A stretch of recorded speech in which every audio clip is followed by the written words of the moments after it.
Oh, those downshifts. Those downshifts though. What is up YouTube? My name is Vinny and welcome to Road Blast Media. Today we're going to be installing the TEC 2-in-1 Stinger exhaust on my Continental GT. So I have already removed the exhaust system, standard on the Royal Enfield. I did run into a problem, so I will need to get this fixed down the line. I completely butchered the mid-mounting section for it, and the bolt snapped off inside there. So the bolts aren't exactly the strongest, so when you are changing the exhaust system and you need to mess around with the mid mounts, just be really careful with that Royal Enfield bolt, because I think it's only made of mild steel, so it's pretty weak. But yeah, we'll be cracking on with the video, installing the TEC 2-in-1 exhaust. I won't be doing a full tutorial on this as I'm no professional. If you want a full tutorial, go to tecbikeparts on YouTube, and they have a full in-depth video of installing the Stinger exhaust. I'll just kind of go through my progress and any sort of problems that I have with it, and I'll go over how I solved them and whatnot. So yeah, cheers, let's crack on with the video. Also, make sure to subscribe and like this video and hit that notification bell to stay up to date with all of my content relating to the VTR 250, Interceptor 650 and the Continental GT 650. So yeah, let's crack on. Okay guys, so I've now got the front pipes on. They're looking gorgeous, and just down to the mid mount. To note, the mid pipe here, it felt like it wasn't gonna fit, but you just gotta really jimmy it and kind of get it twisted on, and you will find the right sort of angle that it goes on, and then you can adjust it. So it's pretty sweet. Not too hard to put on actually. I thought it'd be a little bit more difficult. To be honest, this would have been super easy if I didn't break that bolt off inside the mid mount there. So I'm just mounting the exhaust, and I'm gonna come up with some way to temporary mid mount, and then I'll quickly drive it down to the motorcycle dealership, and hopefully they can suss out that mid mount for me easy peasy. So fingers crossed that they can. So yeah, we'll carry on, eh? Alright guys, so I've got the system on. Look at that. That is such a beautiful system. I also noticed that I didn't even need bobbins to use my rear wheel stand from my KTM. It just actually fits on the existing bolts. It's probably not, you know, too great, but it's good for the meantime until I get some bobbins. I will be ordering some up. So yeah, about that mid mount. So you can see it's pretty stuffed there, but this exhaust is actually very rigid even without it. So I'm still going to get it fixed, but it will be suitable to ride it to the dealership to get it sorted out. So at least that's a plus, and we can still start the bike up and see how the exhaust is. So that's going to be very, very cool. I will also be installing my DNA filter at the same time, because let it idle that 15 minutes. It'll do both things at once. So yeah, I will be back with the first startup. Okay guys, so yep, full exhaust system fitted, looks awesome, and I've just put the DNA filter in there, so we're gonna be roaring. Let's go.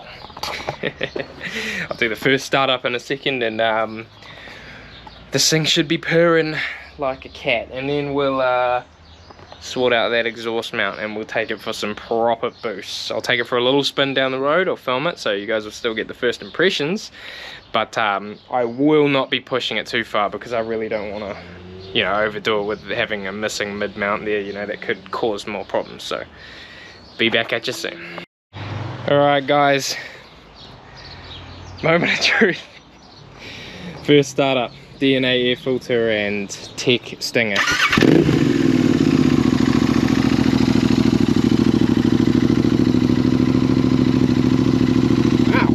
It's actually not that loud.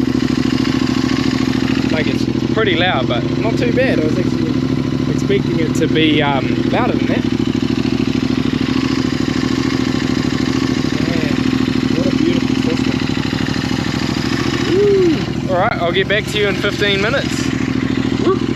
Yes, always a good tip. If you're doing any performance changes, anything to do with the air or the bloody fueling or anything to do with the bike, idle it for 15 minutes after you've done it, and that lets the ECU self-reset, let it self-set to the new way of life.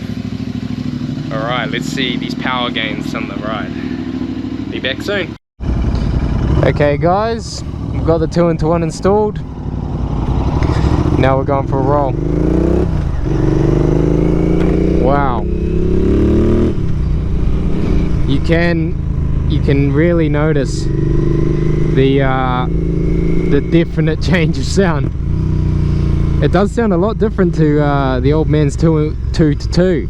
You know, this is the old 2-in-1. Oh, and it definitely pulls. It definitely pulls. Oh wow. Okay, no, that definitely pulls a lot harder. That's oh wow, okay.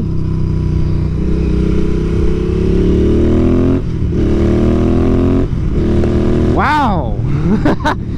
Jesus. Okay, that mid-range is definitely all there now. Wow, okay, that's properly fast. And I'm just taking it easy because I do not have the mid-mount mounted yet, so it's yeah, I gotta take it a little easy. But oh my god, the weight difference too, the handling. Wow. Okay, if you haven't done an exhaust, TEC 2-in-1. It sounds good. It's not too loud, but it's definitely like the mid-range power is just absolutely explosive now. Oh man!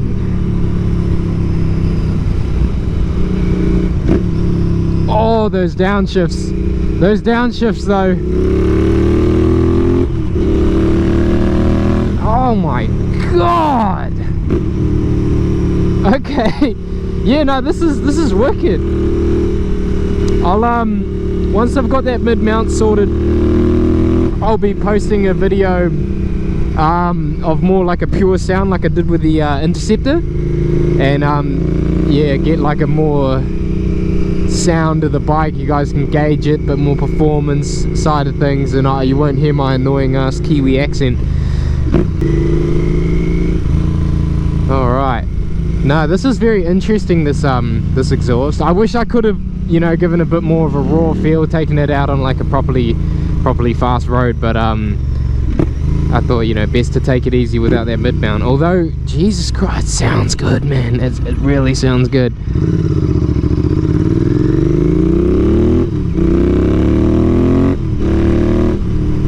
That is wicked. I love the sound to that. It sounds very similar to the 2.2, but it's it just has more of a, I don't know, more of a thumpy sort of sound to it. Sounds brilliant.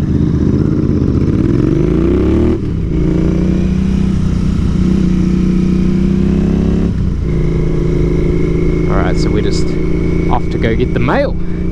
But yeah, that's sort of my first impressions of it. It's amazing. I really am enjoying this exhaust. I wish things went a little different and I didn't break them out, but that's a good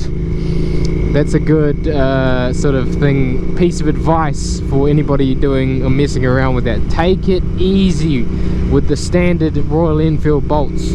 Just take it easy, take your time, don't rush it like I did, and you'll have a better experience than I did. So now I've got to hand it over to the professionals to get that broken bolt out of the hole, and hopefully it's all fixed after that, and I'll be able to give you guys some good videos involving this new setup with the exhaust. Man, it sounds good, and the power delivery is definitely noticeably more punchy.